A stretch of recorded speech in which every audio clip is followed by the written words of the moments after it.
નમસ્કાર, spark today ન્યૂઝમાં આપનું સ્વાગત. શોભનાબેન, શું કહેશો? આટલા વર્ષોથી ચૂંટણી નથી થતી, લાગે છે એમ તો થશે પૂરેપૂરો. આ વખતે કંઈક ગરબડ પણ થઈ છે, નામમાં કંઈ સુધારો વધારો? હા, અમારા બે ઉમેદવારો જે સરપંચમાં ઊભા હતા તેમની સ્લીપોમાં થોડોક ફેરફાર થયો હતો, એકમાં અટકનો અને એકમાં નામનો. તે અત્યારે સુધારો થઈ ગયો છે અને હવે ફેરથી બધી સ્લીપો આવી ગઈ છે. હવે માન્ય રાખીને જેવું પહેલા કાર્યક્રમ ચાલતો તેવો ચાલશે. જીતનો કેટલો વિશ્વાસ છે? જીત તો 100% થશે. જો જીતી હશો તો આપ કેવી રીતે ગામનો વિકાસ આગળ વધારવાની વાત? હા, જે અમારા જે બધા ગરીબ ભાઈ બહેનો જે કોઈની જે કંઈ સમસ્યા હશે તે અમે આગળ પડીને કરવા અમારી ઈચ્છા છે. બિલકુલ, આપ જુઓ કે ઉમેદવાર સરપંચના છે તે એવું કહી રહ્યા છે કે જીતનો વિશ્વાસ છે ને આગળ વિકાસના કામો આગળ વધારીશું. બેન, શું કહેશો? ક્યાંથી ઉમેદવારી નોંધાવી છે? ધન્યાવેથી. હા, શું નામ છે આપનું? આપણું નામ અમૃતબેન મહેન્દ્રસિંહ પરમાર. અમે ચૂંટણીમાં ઊભા રહ્યા છીએ. હવે અમે જે કંઈ ગરીબોને એ કરવા રોડ રસ્તા પાણી એ સમસ્યા અમે બધું જ કરીશું. બેલેટ પેપરમાં નામ ખોટું નીકળ્યું છે તેવી પણ વાત છે. અને પેપરમાં નામ અમારું ખોટું અમૃતબેન પણ ખોટું નીકળ્યું છે નામ. તો હવે તે હવે સુધાર્યું છે.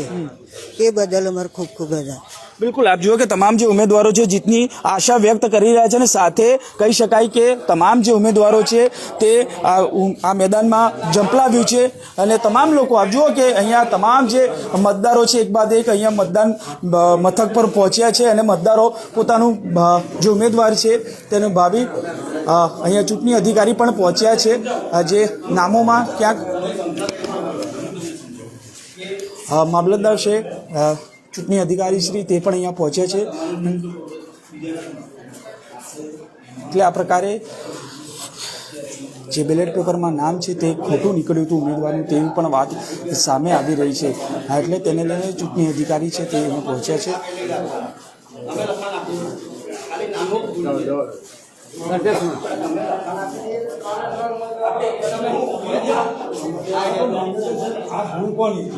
નામમાં ફેરફાર થાય જે થાય નામમાં ચૂંટણી અધિકારી તરીકે તમારી જવાબદારી નથી આપવું અથવા તો તમે બેલેટ પેપર બતાવતા જતા આગળ જઈશું તો ના બતાવવામાં આવે તો પછી આ ચૂંટણી અધિકારીની ફરજ નહીં આપવું સારું.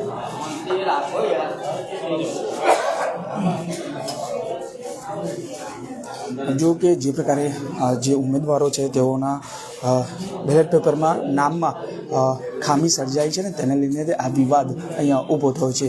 લગભગ 85 વર્ષ પછી આ ચૂંટણી ધનિયાવી ગ્રામ પંચાયતમાં થઈ રહી છે. અત્યાર સુધી આ ગ્રામ પંચાયતની ચૂંટણી અહીંયા થઈ નથી એટલે લોકોમાં પણ એક અચંબો પામી ગયો છે કારણ કે આટલા વર્ષોથી ચૂંટણી થઈ નથી, અત્યાર સુધી સમરસ પણ થતી આવી છે. તો આ વખતે કેમ આ પ્રકારનું અહીંયા પરિસ્થિતિ સામે આવી છે એટલે લોકોમાં પણ એક ચર્ચાનો વિષય બન્યો છે.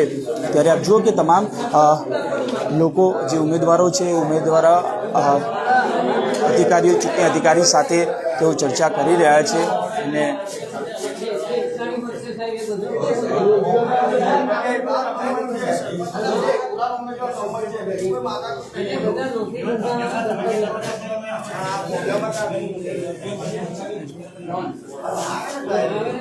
ધન્યાવી ગ્રામ પંચાયતની ચૂંટણી છે ને ત્યાં જો કે ચૂંટણી અધિકારી અહીંયા ઉમેદવારો સાથે ચર્ચા કરી રહ્યા છે અને તમામ જે ઉમેદવારો છે તે આ જે નામમાં ખામી સર્જાઈ છે તેને લઈને જ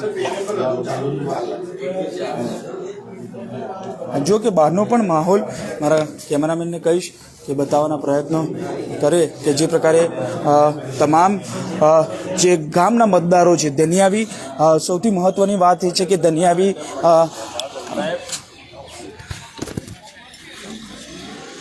જો કે તમામ નવા બેલેટ પેપરો છે તે પણ નવા લાવવામાં આવ્યા છે. આપ જોઈ શકો છો નવા બેલેટ પેપર અહીંયા આવી ચૂક્યા છે.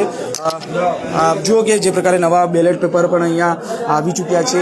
આ પ્રકારે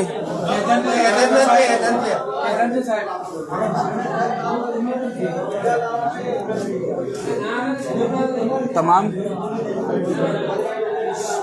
જે નામમાં ભૂલ સામે આવી છે તેને લઈને એજન્ટો કહી શકાય કે ઉમેદવારો અને તેમના એજન્ટો ચૂંટણી અધિકારી સાથે તેઓ વાત કરી રહ્યા છે. આપ જો કે ધનિયાવી ગામની જો વાત કરીએ તો લગભગ 80 વર્ષ પછી આ 80 થી 85 વર્ષ પછી અહીંયા ચૂંટણી થઈ રહી છે, ત્યારે લોકોમાં પણ એક પરિસ્થિતિ એવી મુકાઈ છે કે આટલા વર્ષોથી સમરસ થતી આવી છે ને કેમ અહીંયા ચૂંટણી થઈ છે. આપ જો કે તમામ જે મતદારો છે ધનિયાવી ગામના અહીંયા મતદાન કરવા માટે પહોંચી તો રહ્યા છે, પરંતુ જે 80 થી 85 વર્ષ પછી આ ચૂંટણી ગ્રામ પંચાયતની અત્યાર સુધી તેઓ લોકલ લેવલ એટલે કે સાંસદની હોય કે ભાઈ ધારાસભ્યની હોય તો તેઓ મતદાન કરતા આવ્યા છે, પરંતુ આ ગ્રામ પંચાયતની ચૂંટણી પહેલી વાર લગભગ થઈ રહી છે.